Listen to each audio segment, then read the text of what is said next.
Assalamualaikum warahmatullahi wabarakatuh. Innal hamdalillah nahmaduhu wa nasta'inuhu wa nastaghfiruh wa na'udzubillahi min syururi anfusina wa min sayyiati a'malina. May yahdihillahu fala mudilla lahu wa may yudlilhu fala hadiyalah.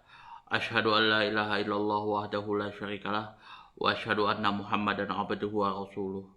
Allahumma sholli ala sayyidina Muhammad wa ala ali sayyidina Muhammad kama shallaita ala sayyidina Ibrahim wa ala ali sayyidina Ibrahim wa barik ala sayyidina Muhammad wa ala ali sayyidina Muhammad kama barakta ala sayyidina Ibrahim wa ala ali sayyidina Ibrahim fil alamin innaka Hamidum Majid.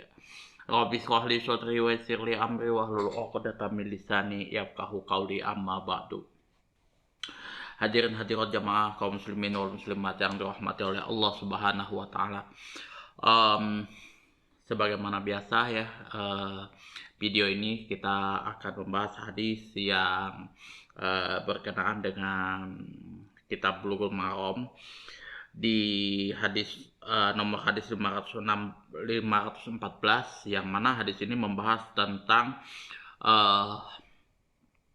doa yang diajarkan oleh Rasulullah SAW ketika angin bertiup kencang ya, ketika ada badai angin atau badai apalah itu, yang pokoknya angin itu bertiup kencang betul ya, mungkin angin tornado atau yang lain-lain, mungkin di tempat-tempat yang lain. Nah, apa sih doanya supaya angin yang tadinya kencang ketika hujan deras disertai angin kencang itu bisa reda kembali? Nah, di sini Rasulullah SAW mengajarkan kepada kita di hadis 514, yang mana nanti kita akan bahas di matan hadisnya.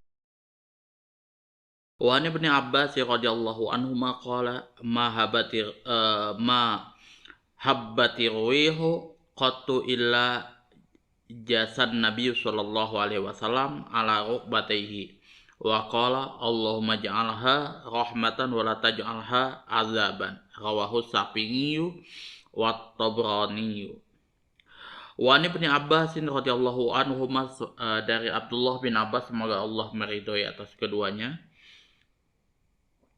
Allah telah berkata, mahabbati rihu, tidak sekali-kali bertiup angin, qattu, kencang, illa, melainkan jasan Nabi sallallahu alaihi wasallam, Nabi duduk bersideku, ala rukbatayhi, atas kedua lututnya, waqala, dan beliau berdoa, Allahumma, ya Allah, ij'alha, jadikanlah angin tersebut, rahmatan, sebagai rahmat, wala taj'alha, dan janganlah engkau jadikan angin tersebut, azaban, azab, sebagai azab.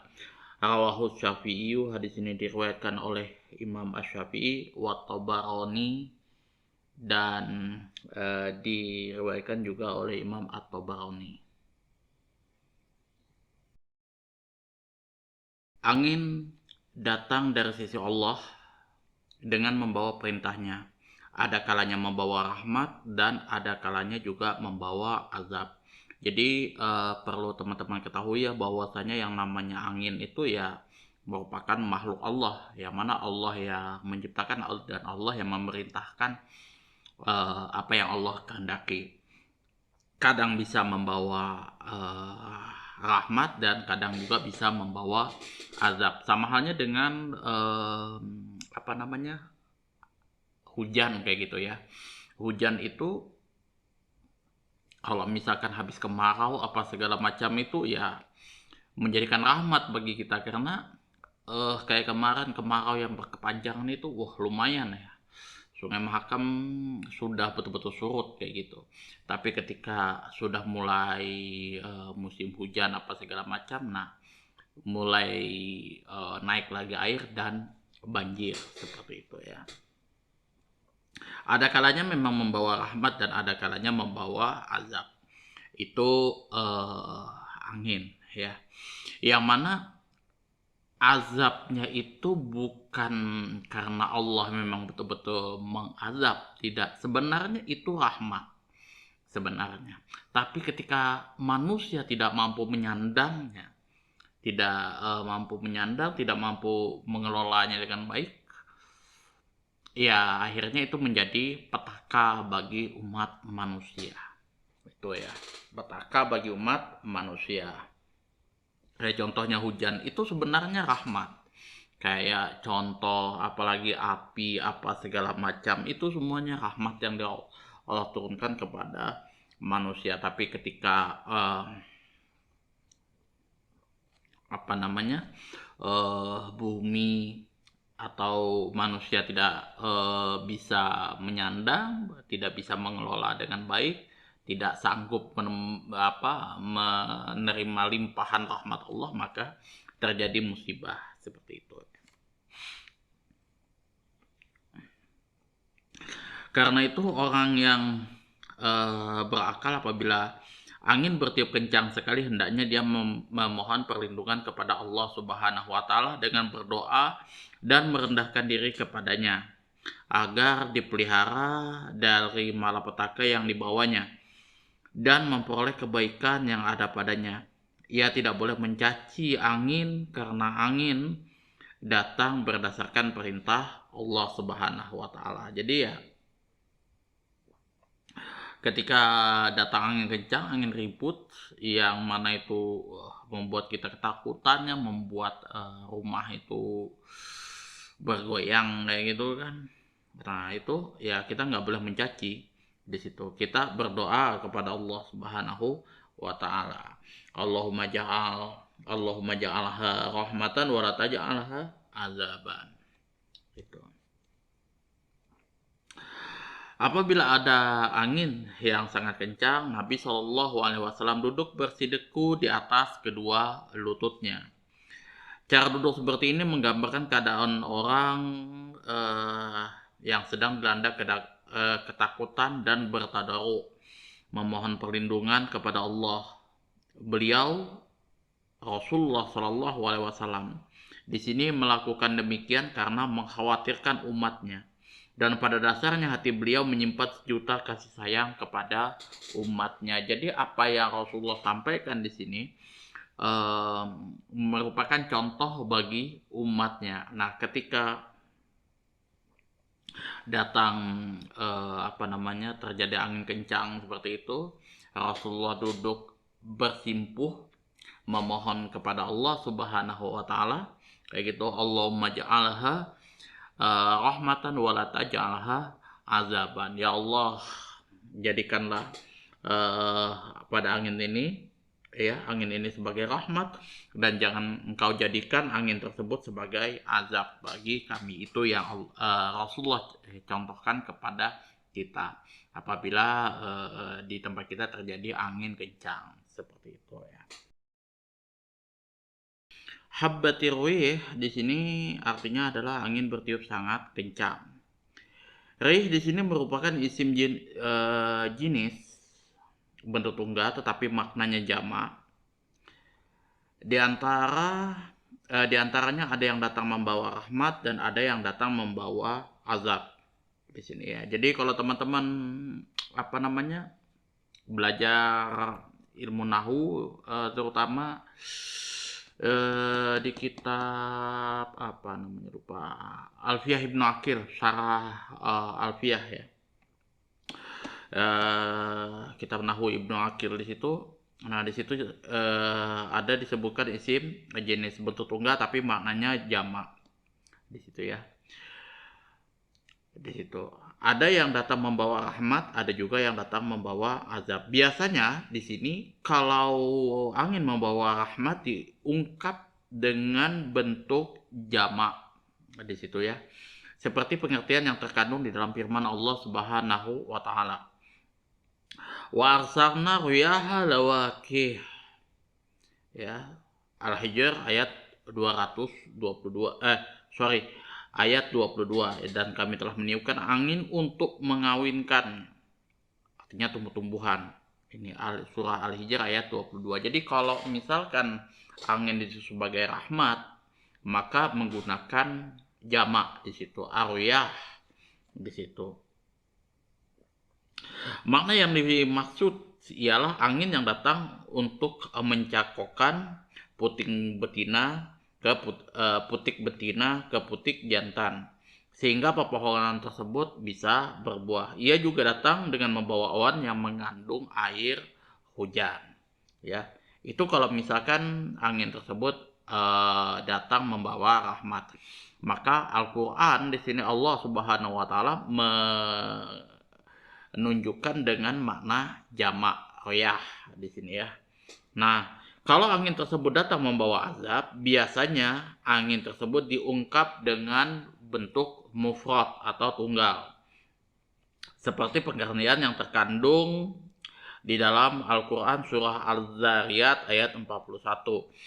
Wa fi 'adin id arsalna 'alaihimur rihal aqim.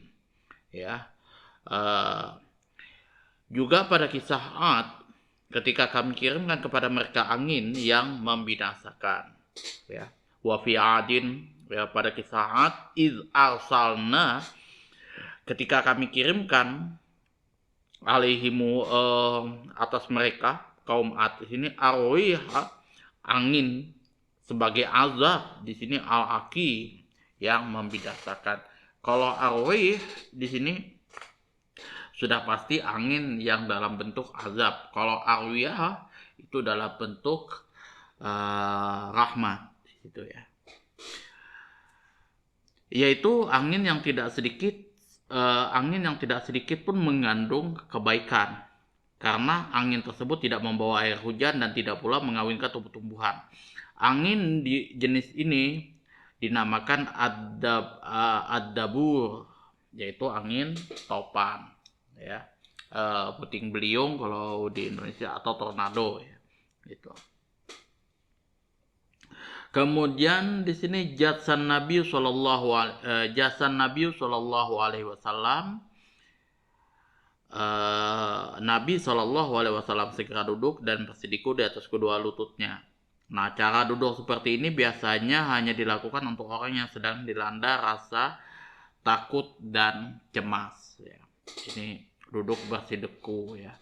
Istilahnya bersimpuh, memohon karena ketakutan apa segala macam, ya, memohon kepada Allah Subhanahu wa Ta'ala.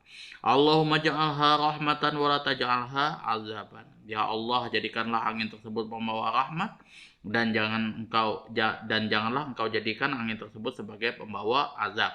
Di dalam Ibnu Abbas juga disebutkan kelengkapannya seperti ini, ya, sebagaimana berikut. Kalau Ibnu Abbas, Allahumma ja'alha riyahan wa la taj'alha rihan. Nah, kalau menurut Ibnu Abbas di sini yang diungkapannya Allahumma ja'alha riyahan, menggunakan jamak di sini, wala taj'alha rihan, ya, menggunakan mufrad. Ya Allah, jadikanlah angin tersebut sebagai pembawa rahmat. Kalau riyahan di sini artinya angin sebagai pembawa rahmat. Wala taj'alha, dan janganlah engkau jadikan angin ini rihan, sebagai pembawa kebinasaan. Nah, ungkapan bentuk mufrad menunjukkan mana angin yang membawa azab, sedangkan dalam bentuk jamak angin tersebut membawa rahmat, ya. Itu analisis lafadznya, ya. Kalau misalkan riyah itu artinya pembawa rahmat. Kalau misalkan rih di situ pembawa azab. Itu, ya. Itu perbedaan bentuk mufrad dan jamak kalau misalkan itu berkenaan dengan angin, ya, yang diungkapkan oleh Allah Subhanahu wa Ta'ala di dalam Al-Qur'an. Rasulullah Shallallahu Alaihi Wasallam takut kepada Rabbnya, kepada Allah Subhanahu wa Ta'ala. Nah, yang kedua di sini kasih sayang Rasulullah Shallallahu Alaihi Wasallam kepada umatnya, permohonan rahmatnya bagi mereka, dan permohonan pelenyapan azab bagi mereka. Jadi Rasulullah Shallallahu Alaihi Wasallam mempunyai kasih sayang kepada umatnya. Di sini juga Rasulullah Shallallahu Alaihi Wasallam mencontohkan kepada kita umat Rasulullah Shallallahu Alaihi Wasallam untuk memohon rahmat permohonan rahmat rahmat Allah Subhanahu wa taala kepada kita dan permohonan kelenyapan azab bagi kita. Itu bentuk kasih sayang Rasulullah Shallallahu alaihi wasallam kepada umatnya. Yang ketiga, penjelasan mengenai doa yang diucapkan di kala angin bertiup sangat kencang yang dicontohkan oleh Rasulullah SAW di hadis ini, ya. Jadi kalau misalkan ada angin ribut, bertiup kencang, apa segala macam, nah baca doa ini ya, Allahumma ja'alha rahmatan wala taj'alha azaban. Seperti itu. Atau di sini Allahumma ja'alha riyahan wala taj'alha rihan. Di situ ya. Artinya sama ya Allah, jadikanlah angin tersebut sebagai rahmat dan janganlah engkau jadikan angin tersebut sebagai pembawa kebinasaan. Ya, itu saja yang dapat saya sampaikan. Kurang dan lebihnya saya mohon maaf yang sebesar-besarnya apabila ada salah dan hilaf ya atau yang menyakiti hati antum semuanya. Sekali lagi saya mohon maaf ya sebesar-besarnya.